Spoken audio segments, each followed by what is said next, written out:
تبارک و تعالیٰ نے فرمایا اے جبریل محمد صلی اللہ علیہ وسلم کے پاس جاؤ اور کہو تمہاری امت کے بارے میں ہم تجھ کو راضی کریں گے اور مایوس نہیں کریں گے. اسی لیے جو اعلیٰ حضرت فرماتے ہیں اللہ کیا جہنم اب بھی نظر تو ہوگا. رو رو کے مصطفیٰ نے دریا بہا دیے ہیں, رو رو کے مصطفیٰ نے دریا بہا دیے ہیں, رو رو کے مصطفیٰ نے دریا بہا دیے.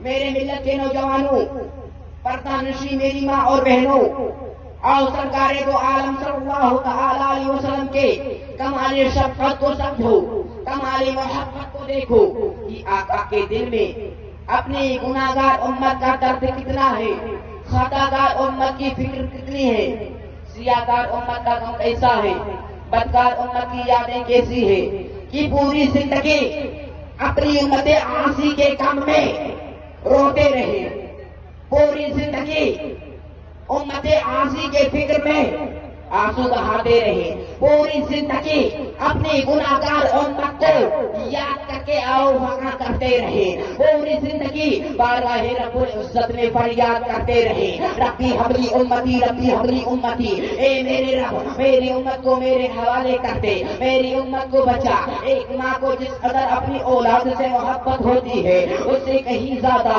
رسول اللہ صلی اللہ تعالی علیہ وسلم کو اپنی امت سے محبت ہے. حضرات آپ نے رات بلا کر اپنے گناہگار امتیوں کو یاد کیا, معراج کی رات اپنے سیاہکار غلاموں کو یاد کیا, پاک مثال اپنے انور میں اپنے خطاکار عاشقوں کو یاد فرمایا.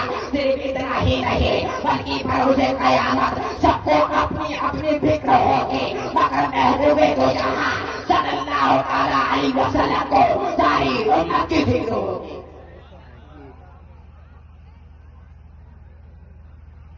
حضرت ابو سعید رضی اللہ تعالیٰ عنہ سے روایت ہے کہ رسول کریم صلی اللہ تعالیٰ علیہ وسلم نے فرمایا میری امت میں کچھ لوگ ایسے بھی ہیں جو قیامت کے دن کسی جماعت کی, اور کچھ لوگ کسی قبیلے کی, اور کچھ لوگ کسی خاندان کی, اور کچھ لوگ کسی ایک آدمی کی شفاعت کریں گے حتیٰ کہ ان کی شفاعت سے گناہگار جنت میں داخل ہو جائیں گے. سبحان اللہ سبحان اللہ, بولو سبحان اللہ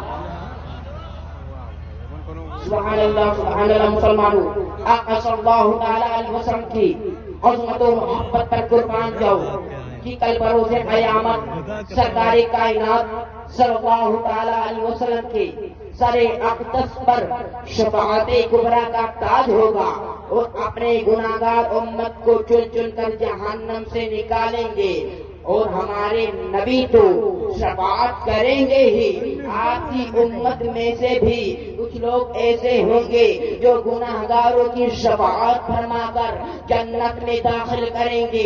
مثلا صحابہ کرام, شہداء اعظام, علماء اسلام, صدیقین, صالحین بھی اپنے حضور و اختیارات کے مطابق نبی کے صدقے شفاعت فرمائیں گے. اب میں ان عقل کے اندھوں سے پوچھنا چاہتا ہوں جو نبی اکرم صلی اللہ تعالی علیہ وسلم کی شفاعت کا انکار کرتے ہیں, اللہ اکبر, اور اللہ کی ولیوں کی شان میں گستاخیاں کرتے ہیں. اللہ اکبر کی بتاؤ قیامت کے دن تمہاری شفاعت کون کرے گا؟ خدا کی قسم ایسے لوگ قیامت کے دن مارے مارے پھرتے رہیں گے جس طرح آج دنیا میں مارے مارے پھر رہے ہیں. کبھی دیکھو تو اس گلی میں, کبھی دیکھو تو اس گلی میں, کبھی دیکھو تو اس گاؤں میں, کبھی دیکھو تو اس گاؤں میں, کبھی دیکھو تو اس شہر میں, کبھی دیکھو تو اس شہر میں. بس یہی حال قیامت میں ان بد نصیبوں کا ہوگا کہ مارے مارے پھریں گے مگر کہیں ٹھکانا نصیب نہ ہوگا. اسی لیے تو شاعر نے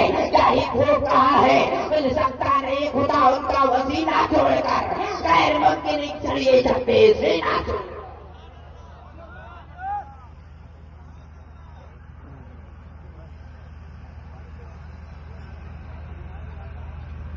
حضرات, میں اپنی تقریر کو یہیں سے ختم کر رہا ہوں. ہمارے پڑھنے یا بولنے میں کسی قسم کی غلطی ہوئی ہو تو اللہ رب العزت کی بارگاہ میں آپ سبھی کو گواہ بنا کر توبہ کرتا ہوں. استغفر اللہ ربی من کل ذنب واتوب الیہ وما علینا الا البلاغ. السلام علیکم ورحمۃ اللہ تعالی وبرکاتہ.